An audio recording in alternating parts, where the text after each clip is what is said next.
Field marshal Syed Asim Munir سے لبنانی commander in chief کی ملاقات، اہم امور پر تبادلہ خیال۔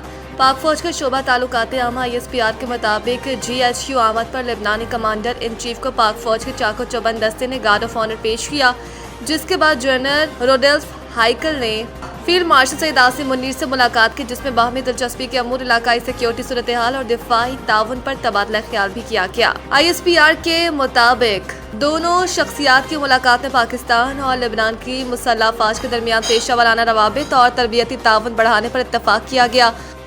خسارے کا شکار ریاستی ملکیتی اداروں کی نجکاری حکومت کی ترجیح ہے۔ وزیر اعظم محمد شہباز شریف کی زیر صدارت بجلی تقسیم کار کمپنیوں اور ڈسکوز کی نجکاری کے حوالے سے جائزہ اجلاس منعقد ہوا، جس میں نجکاری کے عمل اور پیش رفت کا تفصیلی جائزہ لیا گیا۔ اجلاس سے خطاب کرتے ہوئے وزیر اعظم نے کہا ہے کہ خسارے کا شکار ریاستی ملکیتی اداروں کی نجکاری حکومت کی ترجیح ہے۔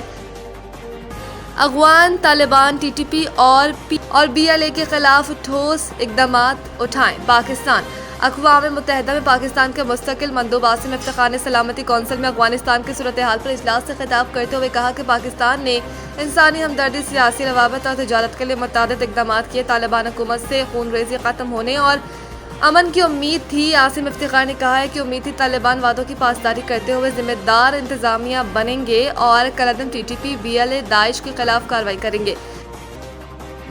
ایران سب کچھ دینے کے لیے تیار، 2-3 روز میں معاہدہ ہو سکتا ہے۔ ٹرمپ میڈیا سے گفتگو میں امریکی صدر ڈونلڈ ٹرمپ نے کہا ہے کہ ایران سے ڈیل کے لیے چند دنوں میں ایک آئیڈیا دے سکتا ہوں۔ ابنا ہرمز میں حادثے کا شکار ہونے والے ہیلی کاپٹر کے دونوں پائلٹس ٹھیک ہیں۔ ہیلی کاپٹر حادثے سے متعلق آج مکمل رپورٹ جاری کریں گے۔ ٹرمپ نے کہا کہ اسرائیل اور ایران نے ایک ہفتے تک ایک دوسرے کے خلاف کارروائیاں نہ کرنے پر اتفاق کر لیا۔ اسرائیلی وزیر اعظم نیتن یاہو سے انتہائی مثبت گفتگو ہوئی۔ پاکستان میں 24 سال بعد انٹرنیشنل ہاکی کی واپسی۔ ملک میں انٹرنیشنل ہاکی سرگرمیوں کی بحالی کے لیے کوشاں PHF حکام کو جنوبی کورین ہاکی فیڈریشن نے ٹیم بھجوانے کی تصدیق کر دی۔ جنوبی کوریا وہ پہلی ٹیم ہوگی جو 24 سال بعد پاکستان میں انٹرنیشنل ہاکی سرگرمیاں بحال کرے گی۔ پاکستان اور جنوبی کوریا کے درمیان میچز جولائی میں اسلام آباد میں کھیلے جائیں گے۔ صدر PHF محی الدین وانی کے مطابق سیریز کا حتمی شیڈول 2 سے 3 روز میں طے پایا جائے گا۔ واضح رہے کہ 2024 میں جرمنی کی جونیئر ٹیم کے ساتھ ہالینڈ اور جرمن ہاکی کلبز نے پاکستان کے دورے کیے تھے، تاہم کسی بھی نیشنل سینئر ٹیم کا یہ پہلا دورہ پاکستان ہے۔